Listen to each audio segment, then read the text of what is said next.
ऑस्टिओआर्थरायटिसचं pen कसं कमी करू शकतो? प्रिव्हेंट करण्यासाठी बेस्ट आहे पाण्यात वॉकिंग केलं पाहिजे. कशात? वॉटरमध्ये, पाण्यात वॉकिंग केलं पाहिजे, स्विमिंग पूल मध्ये वॉकिंग केलं पाहिजे. वाय? कारण की जेव्हा तुम्ही उभे राहताय तेव्हा एक ग्रॅव्हिटीचा फोर्स येतोय खूप जोरात खाली आणि त्याच्यामुळे सगळं वजन हाडांवर येतं. पाण्याची अशी जादू आहे की त्याचं फिजिक्स वेगळं आहे, म्हणून तर आपण तरंगतो. खालून एक बायोन्सी फोर्स येतोय आणि त्या फोर्समुळे हाडांमधली झीज ऑटोमॅटिकली थोडासा गॅप वाढतो आणि व्यक्तीला चालताना त्रास होत नाही. जे लोकांचं वजन जास्त आहे ते वजन ऑटोमॅटिकली हाडांवर येणार आहे, आणखी जेव्हा उभे राहणार तेव्हा कोण घेणार आहे वजन? तर तुमची हाडं घेणार आहे. जे लोक खूप वेळ उभे असतात त्यांना लवकर ऑस्टिओआर्थरायटिस होण्याची शक्यता असते. जे लोक खूप बसलेत आणि ऍक्टिव्हिटी नाहीये, तर बोन रेडी नाहीये खूप साऱ्या ऍक्टिव्हिटीज करण्यासाठी. जे लोक वीक आहेत, मोस्ट ऑफ द फिमेल ज्या मेनोपॉज मधून जातात त्यांच्या हाडांची झीज लवकर होते. काय होतंय आजकाल? पटकन पेनकिलर खायची, कामाला लागायचं. पटकन पेनकिलर खायची, कामाला लागायचं. ऍक्च्युअल प्रॉब्लेम कधीच ट्रीट नाही करायचा.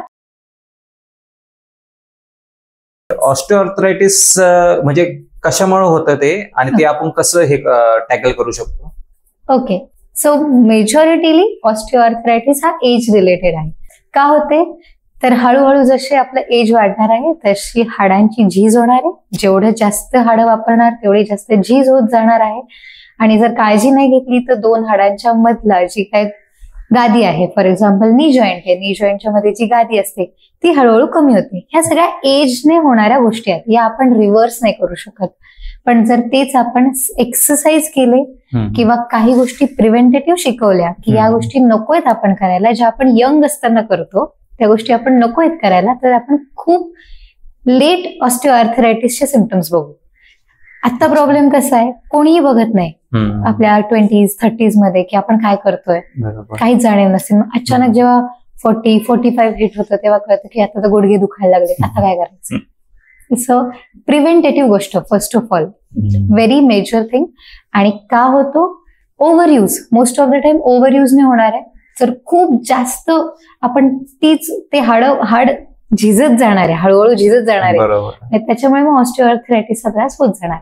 ज्यांच्यामध्ये कॅल्शियम कमी आहे, जे एक्सरसाइज करत नाही, ज्यांची इनऍक्टिव्हिटी आहे, त्या लोकांना लवकर ऑस्टिओआर्थरायटिस होऊ शकणार. म्हणजे ऑस्टिओआर्थरायटिस फक्त नी रिलेटेड आहे का ते? नो, जिथे झीज होणार तिथे होणार आहे. पण नी ऑस्टिओ आता इथे दोन हाड आहेत, मोस्ट ऑफ द कॉमन हे आहे सिम्पटम.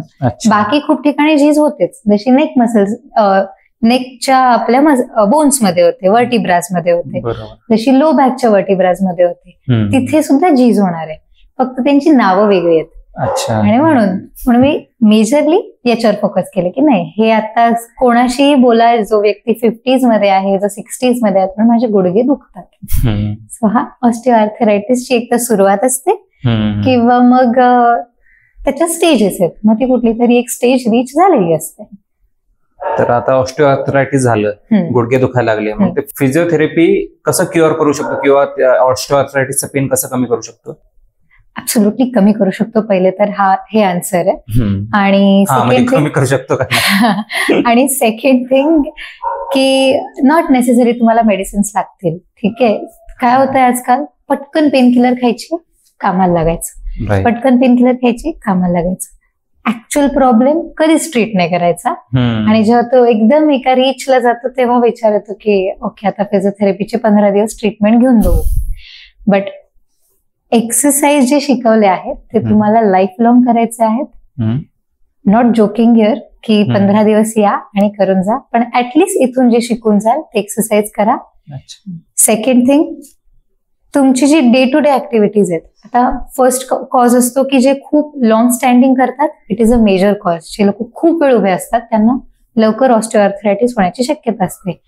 सेकंड थिंग, जे लोक खूप बसलेत आणि ऍक्टिव्हिटी नाहीये, तर बोन रेडी नाहीये खूप साऱ्या ऍक्टिव्हिटीज करण्यासाठी. मग जर ती ऍक्टिव्हिटी वाढली आणि ती कंटिन्यूस राहिली तर मग त्या लोकांमध्ये सिम्पटम्स दिसू शकतात. पण याची 100% गॅरंटी नाही. पण जे लोक ओव्हर यूज करतात त्यांना होऊ शकतं. जे लोक वीक आहेत, मोस्ट ऑफ द फिमेल ज्या मेनोपॉज मधून जातात त्यांच्या हाडांची झीज लवकर होते, सो त्यांना सुद्धा हे सिम्पटम्स दिसू शकतात. अजून कारण आहेत की डेफिशियन्सीज. तुमचे जेवण कसं आहे, तुमचं डाएट कसं आहे, बिग रोल. आणि ओव्हरवेट. जे लोकांचं वजन जास्त आहे ते वजन ऑटोमॅटिकली हाडांवर येणार आहे. आणि जेव्हा उभे राहणार तेव्हा कोण घेणार आहे वजन, तर तुमची हाडं घेणार आहे. आणि त्याच्यामुळे ओव्हरवेट जेवढा आपण निग्लेक्ट करतो तेवढंच ते तुमच्या इनडिरेक्टली काही ना काही गोष्टींमध्ये इम्पॅक्ट करते. So overweight is also cause की ज्याच्यामुळे ऑस्टिओआर्थरायटिस होऊ शकतो. प्रिव्हेंट करण्यासाठी बेस्ट आहे जर तुम्हाला वॉकिंग आणि ऍक्टिव्हिटीज परत रिगेन करायची असेल तर आय वुड से की पाण्यात वॉकिंग केलं पाहिजे. कशात? वॉटरमध्ये, पाण्यात वॉकिंग केलं पाहिजे, स्विमिंग पूलमध्ये वॉकिंग केलं पाहिजे. वाय? कारण की जेव्हा तुम्ही उभे राहताय तेव्हा एक ग्रॅव्हिटीचा फोर्स येतोय खूप जोरात खाली आणि त्याच्यामुळे सगळं वजन हाडांवर येतंय. बरोबर. पाण्याची अशी जादू आहे की त्याचं फिजिक्स वेगळं आहे, म्हणून तर आपण तरंगतो. खालून एक बायोन्सी फोर्स येतोय आणि त्या फोर्समुळे हाडांमधली झीज ऑटोमॅटिकली थोडासा गॅप वाढतो आणि व्यक्तीला चालताना त्रास होत नाही. ऑटोमॅटिकली त्यांच्यात फ्रिक्शन कमी होतं. जर फ्रिक्शन कमी झालं तर झीज कमी होणार, झीज कमी झाली की पेन कमी होणार, पेन कमी झालं की ऑटोमॅटिक पेशंटची ऍक्टिव्हिटी वाढायला लागेल. So it is a big thing जे कोणी सांगत नाही की स्विमिंग पूलमध्ये चालायला झाले असं कोणी बोलत नाही. हे आहे. सेकंड इज जेव्हा नेसेसरी तेव्हा रेस्ट करणं, कमी उभं राहणं, एक्सरसाइजेस करणं फिजिओथेरपिस्ट कडे येऊन. आता जर इथे सांगायचं म्हटलं कुठलं एक्सरसाइज तर back press, knee press and heel press, not back press, sorry, heel press आणि नी प्रेस. याचे जर पिक्चर्स असतील तर you can show it, display करू शकाल की हे दोन जरी सुरुवात केली ना. नी प्रेस म्हणजे काय असतं? नी प्रेस काही नाही, आपण मुवमेंट्स करत नाही, आपण फक्त नीच्या खाली उशी ठेवतो आणि प्रेस करतो for few seconds depending on तुमची किती स्ट्रेंथ आहे. So you can start with 5 seconds of hold, मग 10 seconds ऑफ होल्ड, मग 15 seconds ऑफ होल्ड. त्याने कसं होतं, या मसलची स्ट्रेंथ वाढते. एकदा स्ट्रेंथ वाढली की सगळ्या हाडांवर येणारं वजन कोण घेईल तर मसल उचलणार. सो ऑटोमॅटिकली हाडांना जो त्रास होतोय तो कमी व्हायचा ट्राय करतो आपण. नी press is the golden thing. मग बाकीच्या खूप गोष्टी असतात की हे एक्सरसाइज ते एक्सरसाइज, त्यात तर आमचं कामच आहे ते शिकवणं. पण इथून सुरुवात करू शकतो. जर कोणी व्यक्ती हे बघत असेल की आता मी काय करायचं, या 2 गोष्टी करायला पाहिजे. पाण्यात चालायचं आणि नी प्रेस करायचं आणि छान जेवायचं, पाणी भरपूर प्यायचं. आणि अजून काय काय एक्सरसाइज आहे नॉर्मल आपण डेली घरच्या घरी करू शकतो? कसे डेली ऍक्टिव्हिटीज? मी तर म्हणते योग करावं, सूर्यनमस्कार करावे जर तुम्ही करू शकत असाल. काहीतरी ऍक्टिव्हिटी असावी बॉडीची सतत. आता प्रत्येक व्यक्तीला काय प्रॉब्लेम आहे त्याच्यानुसार एक्सरसाइज देणं तर ऑफकोर्स ते माझं काम आहे. ते इथे आपण डिस्कस केलं तर मग वेगळा पॉडकास्ट बनेल ना. पण वॉकिंग इज गुड, पण बाकी स्ट्रेंथ ट्रेनिंग खूप नेसेसरी आहे. आपल्या मसल्सला रेडी करणं, आपलं स्वतःचं वजन घ्यायला हे खूप नेसेसरी आहे. आपण तेच नाही करत. आपण साधं स्वतः म्हटलं की चल एक पुशअप करून दाखवतो, आपण म्हणू की नाही आता नाही होणार माझ्याकडनं. आपण स्वतःच वजन नाही घेऊ शकत.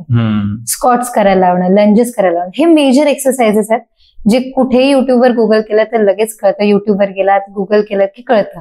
तर स्क्वॉट्स, लंजेस, पुशअप्स जे बेसिक एक्सरसाइज आहेत ते करायला हवे. बेसिक स्ट्रेचेस करायला हवे.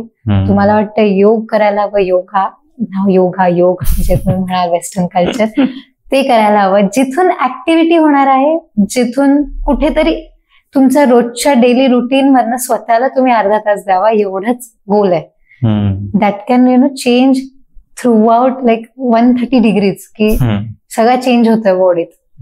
खूप साऱ्या गोष्टी त्याच्या इनडिरेक्टली होत असतात एक्सरसाइज केल्याने. ज्या एक्सप्लेन करत गेलं तर ते खूपच लांब होईल. पण ऍक्टिव्हिटी करणं इज मस्ट नेसेसरी की हे 4 एक्सरसाइज, स्क्वॉट्स, लंजेस, पुशअप्स 3 आलेच पाहिजे ओव्हरऑल बॉडीसाठी. बाकी उड्या मारणं वगैरे हे सगळं एज रिलेटेड आपण डिसाइड करू शकतो. कोणी केलं पाहिजे, कोणी किती चाललं पाहिजे, फ्रिक्वेन्सीनुसार, एजनुसार आपण तेच आपण त्याला कस्टमायझेशन म्हणतो. नो, हे तुमच्यासाठी योग्य नाही, तुमच्यासाठी ते योग्य नाही. कदाचित आज माझ्याकडे एखादे पेशंट येतील, मी म्हणून तुम्ही चालू नका, बंद करा, त्यांच्यानुसार की काय त्यांना नेसेसरी.